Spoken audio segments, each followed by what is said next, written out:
আসসালামু আলাইকুম ওয়া রাহমাতুল্লাহি ওয়া বারাকাতুহু। আলহামদুলিল্লাহি ওয়াহদা ওয়াসসালাতু ওয়াসসালামু আলা মান লা নাবিয়্যা বা'দা আম্মা বা'দ। ফাআউযু বিল্লাহি মিনাশ শাইতানির রাজীম। বিসমিল্লাহির রহমানির রহিম। ক্বালা আল্লাহু তাআলা ওয়াইলুল লিকুল্লি হুমাযাতিল লুমাযা আল আয়াত। সম্মানিত দর্শক ও শ্রোতা মণ্ডলী, আজকে আমরা যে বিষয়টা নিয়ে আলোচনা করব সেটি হচ্ছে গীবত, পরনিন্দা, মানুষের দোষ ত্রুটি উদ্ঘাটন করা। এই সম্পর্কে একটি গুরুত্বপূর্ণ তথ্যবর্ণ বিবরণের চেষ্টা করব ইনশাআল্লাহুল আজিজ। ওয়া মা তাওফীকি ইল্লা বিল্লাহ আলাইহি তাওয়াক্কালতু ওয়া ইলাইহি উনীব।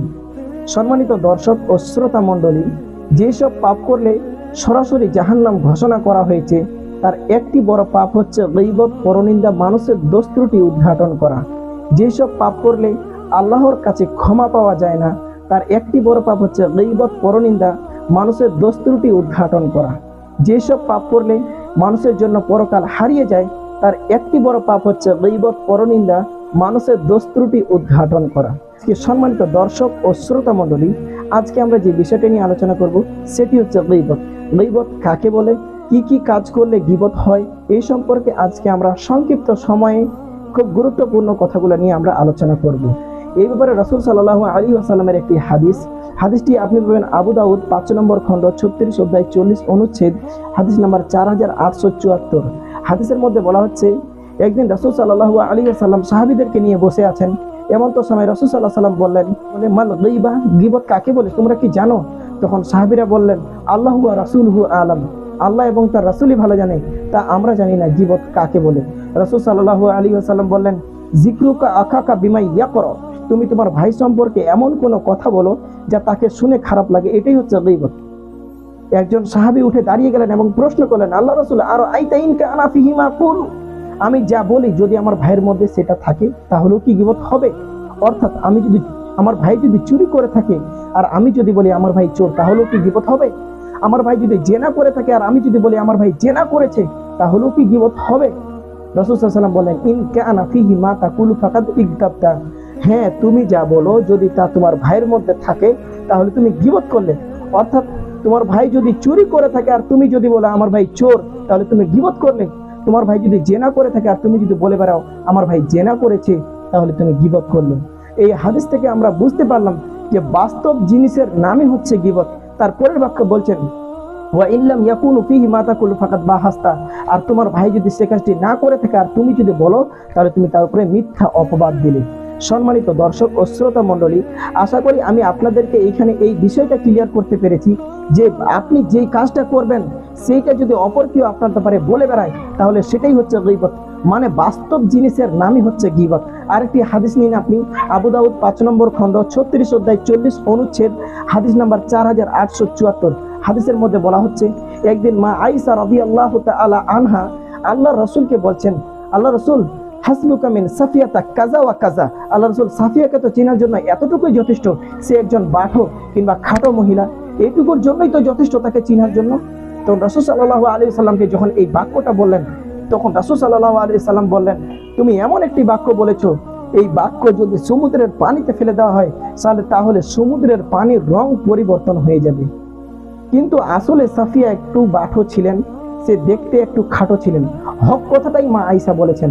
এই কথাটা বলার কারণে রাসূল সাল্লাল্লাহু আলাইহি সাল্লামের মুখ থেকে এত বড় একটা শব্দ বের হলো, যদি এই বাক্যটা সমুদ্রের পানিতে ফেলে দেওয়া হয় তাহলে সমুদ্রের পানির রং পরিবর্তন হয়ে যাবে। সম্মানিত উপস্থিতি, কেউ খাটো থাকলেই যে কাকে খাটো বলবেন বিষয়টা কিন্তু তেমন না। এটা যদি আপনি বলেন আর তাকে যদি খারাপ লাগে তাহলে এটা গীবতের অন্তর্ভুক্ত হয়ে যাবে। কেউ যদি দেখতে একটু টেরা হয় কিংবা অন্ধ হয় তাকে আপনি কানা বলতে পারবেন না। কেউ যদি শুনতে না পায় তাকে আপনি কালা বলতে পারবেন না। কেউ যদি একটু ভালোভাবে না হাঁটতে পারে তাকে আপনি ল্যাংড়া বলতে পারবেন না। কেউ যদি দেখতে কুৎসিত কিংবা কালো হয় তাকে আপনি কালু বলতে পারবেন না। যদি আপনি এইসব নাম ধরে কোনো মানুষকে ডাকেন আর যদি সেই মানুষ অন্তরের মধ্যে কষ্ট অনুভব করে তাহলে এটা গীবতের অন্তর্ভুক্ত হয়ে যাবে। অতএব মানুষকে কষ্ট দেওয়া থেকে আমাদেরকে বিরত থাকতে হবে। আল্লাহ পাক রব্বুল আলামিন আমাদের সবাইকে সঠিক বুঝ দান করুক।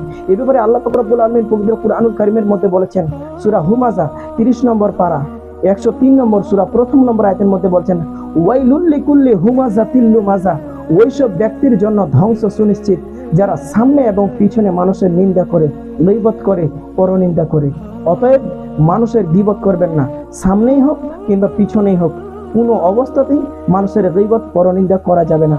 তারপরে আমাদের সমাজে অনেক আলেম ওলামা আছে, তারা বলে যে সামনাসামনি বললে নাকি বলে গীবত হয় না, পরনিন্দা হয় না। না ভাই, বিষয়টা কিন্তু তেমন না। আল্লাহ হুমাজা আর লুমাজা শব্দ দিয়ে এখানে বুঝাতে চেয়েছেন যে সামনে সামনি এবং পিছনে যদি কোনো মানুষের গীবত করা হয়, এখানে আল্লাহ পাক রব্বুল আলামিন বলেছেন যে হুমাজা, হুমাজা শব্দের অর্থই হচ্ছে সামনাসামনি, আর লুমাজা শব্দের অর্থ হচ্ছে পিছনে।